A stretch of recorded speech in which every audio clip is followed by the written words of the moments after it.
तड़का रंगमंच पर आप सुन रहे हैं ऋषभ भारद्वाज की लिखी कहानी कुछ तो है तुझसे राब्ता।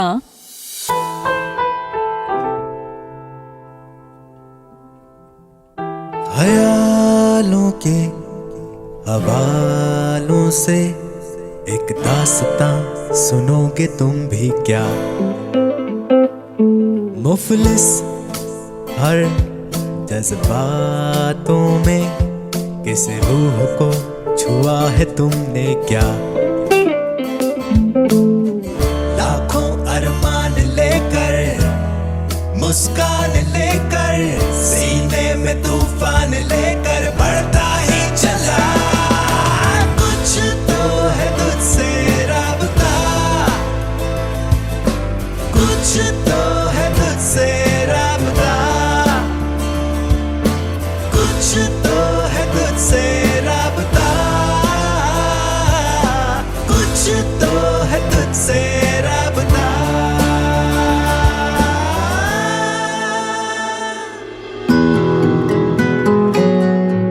कॉलेज के 3 सालों में पहली बार ऐसा हुआ कि विदित और रुचि का आमना सामना पहली बार हुआ। एक प्यारी सी स्मॉल टॉक हुई और दोनों ने एक दूसरे को बाय बोला और अपने अपने घर को निकल गए। विदित अपने घर पहुंच के कॉलेज की बची कुची डांट घर पे खा रहा था कि तभी वो अपना टेम्पर लूज कर देता है और पापा से बहस शुरू हो जाती है। बहस इतनी बढ़ जाती है कि विदित घर छोड़ने का फैसला कर लेता है। अब आगे। इलाहाबाद से दिल्ली के 10 घंटे के सफर में मन उत्साहित भी था और हतोत्साहित भी।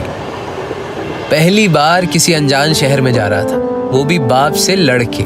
मुश्किल हालातों ने एक चीज तो सिखाई कि जंग कितनी ही मुश्किल क्यों ना हो, अगर बाप का सर पे हाथ हो तो इंसान दुनिया से लड़ सकता है। पर अपने केस में ऐसा नहीं है। हम तो पिताजी से ही लड़के ख्वाबों के शहर में अपने ख्वाब पूरे करने के लिए आए थे।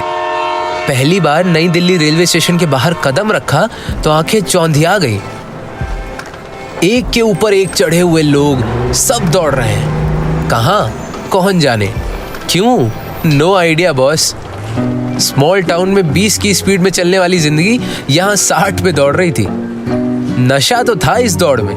मैंने सोचा कि सब दौड़ रहे हैं तो चलो हम भी दौड़ लगाते हैं, क्योंकि रुक गए तो दुनिया कुचल के आगे बढ़ जाएगी।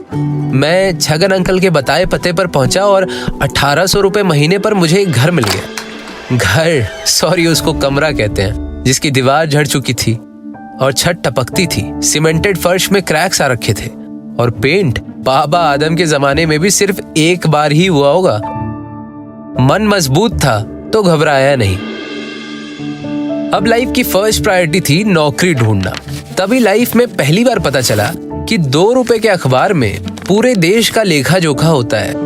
पर एक चीज नोटिस की मैंने कि लोग पेज 3 के शौकीन ज्यादा थे। सलमान ने कटरीना से क्या कहा, आमिर खान क्यों इनसिक्योर है और बिपाशा का बिकनी शूट लोगों की चर्चा का हॉट टॉपिक हुआ करता था। पर मुझे पड़ी थी क्लासिफाइड के उस पन्ने की जो मेरी किस्मत का ताला खोलती।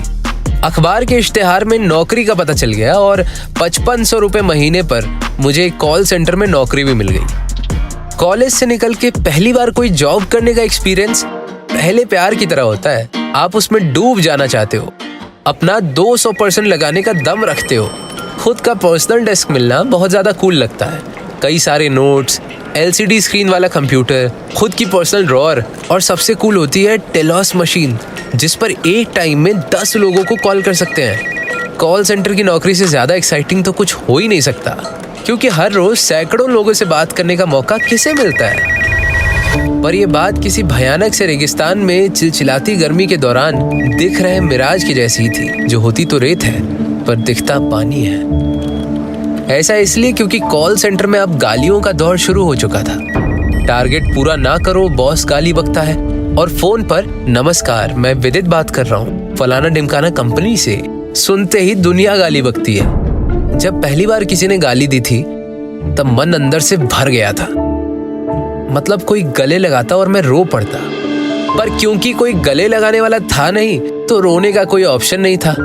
महीना भर दुनिया जहां के ताने और गालियां सुनने के बाद अब मैं प्रो हो गया था।